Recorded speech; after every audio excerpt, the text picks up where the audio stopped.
In this lesson, what we're going to do is talk about the first of our major existentialist philosophers, and this is just going to be taking an introduction to the work of Søren Kierkegaard. Now, the previous couple of lessons took an introductory examination of the basic concept of existentialism. We looked at what existentialism was, and we looked at the scope of the series of lessons that we're going to be covering, specifically the key philosophical thinkers that are going to be prominent in this series, looking at existentialism. Now, we're going to begin by looking at our first philosophical thinker. We're going to look at the ways in which existentialism operated within the philosophy of Danish thinker Søren Kierkegaard. Now, let's just have a look and take a view of the life of Kierkegaard, because it is going to be important in not only where he was when he was alive and also the kind of life he had. All of these are things that are going to be very important to our understanding of his view and conception of existentialism. So he was born in 1813 and he died in 1855. And for the most part, his life was not one of pleasantries and positivity. The most important thing of this is this idea of him having a very unpleasant life, because it can be useful in informing us about his philosophy, and that is going to be the case with a lot of these philosophers, as it will turn out. Now, Kierkegaard spent almost the entirety of his life in Copenhagen, with short journeys to places such as Berlin. So he went to Berlin to study, for example, and this is where we see a lot of interactions between Kierkegaard and individuals like Hegel, who we will get to in the future. And one of the things that he rejected, and commonly rejected, within the broader society of the early 1800s was the idea of living life like a hedonist, hedonistic thinking and living, the idea of devoting oneself to the pursuit of pleasure and the pursuit of one's internal pleasure. He rejected these general social movements, and instead he would devote himself to the study as well as the practice of Christianity, so breaking this first conception that existentialism requires a belief in atheism. This is not true. Existentialism doesn't necessarily require an alignment with atheistic principles. You can be a Christian and also an existentialist, as Søren Kierkegaard has shown us. And it is his religious beliefs that are very important, and it is what we're going to look at for the rest of this lesson, the way in which he understood Christianity and the process of himself as existing as a human being in relation to the idea of Christianity. So according to Kierkegaard, being religious and being a Christian, so it should be noted that for the most part he didn't really view as how I have any other opinion outside of that of Christianity when it came to different religions. But he said that the idea of being a Christian and being religious was something that was becoming increasingly missing from the rest of society around him.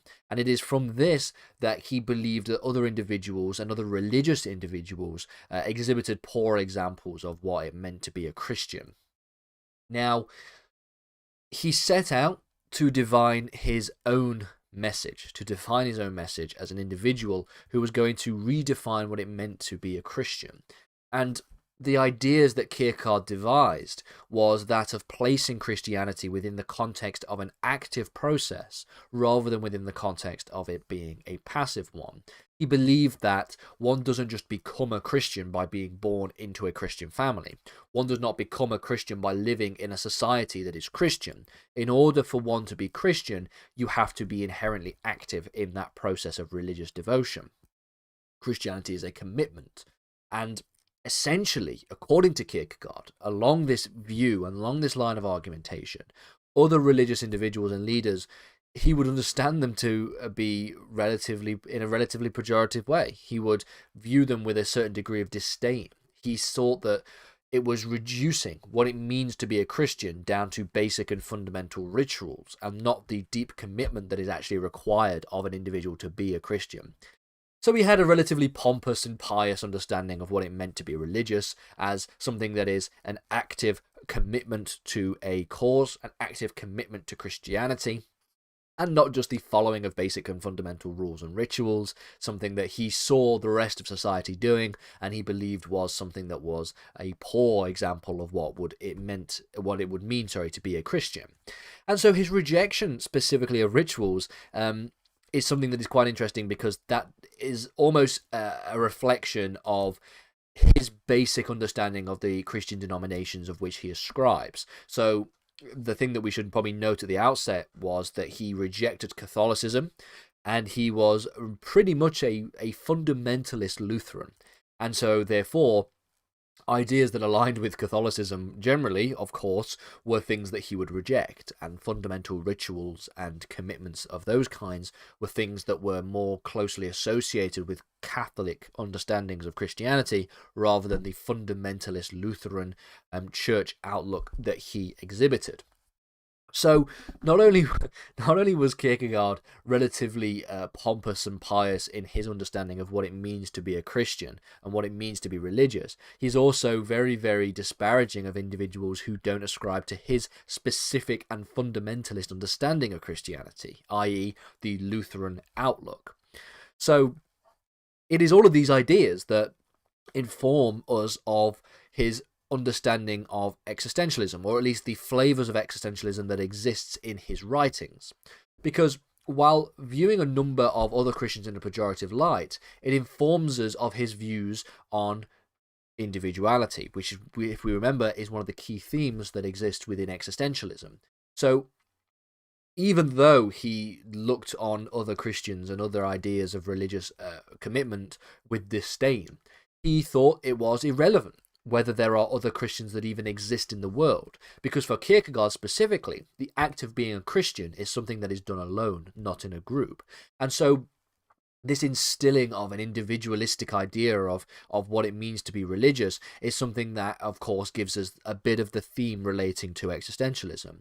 Kierkegaard's religious beliefs would clash with the general challenges to religion that would take place at the time. So at the time, in the early 1800s, we're starting to see a lot of, or some beginnings of, different rejections of religious ideas. We see, for example, more and more elaborate challenges to religious beliefs, things like the problem of evil and the paradoxes relating to the nature of God.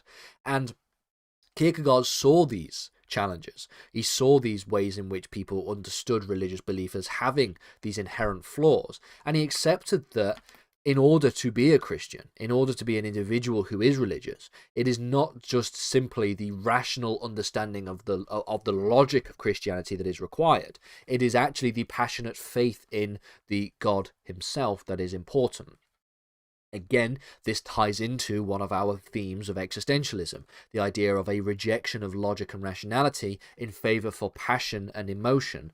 And this is something that Kierkegaard exhibits quite strongly. He believed that you shouldn't be trying to understand the concept of religion through the lens of objective truth and rationality. We'll get onto that in a few minutes. But also, we should look at it through the lens of passionate faith and emotion. Now, the concept of subjective truth is what we're going to look at in the next lesson, so keep that in mind for then. One of the key thinkers that also existed in and around this time was, of course, the philosopher Hegel. Now, Hegel, this isn't going to be a series of lessons on Hegelian philosophy, because that is just too much to do in this series, but it is important that we really situate the work of Kierkegaard in conjunction with the work of Hegel, because there was a lot of interaction between the two in terms of how Kierkegaard understood Hegel. Now, essentially, Kierkegaard rejected strongly the ideas that were presented by Hegel. So one of the ideas that are presented by Hegel is this idea of the Geist, the idea that society as being a fundamental collective. One of the most famous theories is this idea that there existed some collective world spirit, which Hegel describes as the Geist. And the Geist was the epitome and the identity of human consciousness, and that the Geist can be understood through rational understandings of the world, and that the world itself is something that can be understood through rationality. Bringing religion into that, you understand that Hegel believes that one cannot separate existence of God or the existence of religious beliefs from this idea of the collective human consciousness. And this therefore suggests, because of this non-separation that exists, that you can understand God through the tool of rationality. you might be thinking already, if you've watched the last lesson and you know what we mean when we talk about the themes of existentialism, you can clearly see that Hegel was not an existentialist. In fact, Hegel represented everything that existentialism isn't. And so since Kierkegaard essentially aligned with the view not of the collective, but of the view of the individual, and that he aligned with the view of passion over rationality, especially when we're talking about religion, we'll get to that in the next lesson, he rejected the views of Hegel as being collective and rational. And so therefore, in doing so, he's sort of situated himself as sort of the opposite of Hegel in lots of different ways. In the next lesson, what we'll talk about is the nature of subjective truth, which is what is described by Kierkegaard specifically. And then in the lesson after that, we'll talk a little bit more about the interaction between Kierkegaard and Hegel and the way in which Kierkegaard devised his own understanding of existential dialectics in comparison to that of Hegelian dialectics, something that, of course, people should be very familiar with if they've ever studied, for example, Marxist understandings of political theory.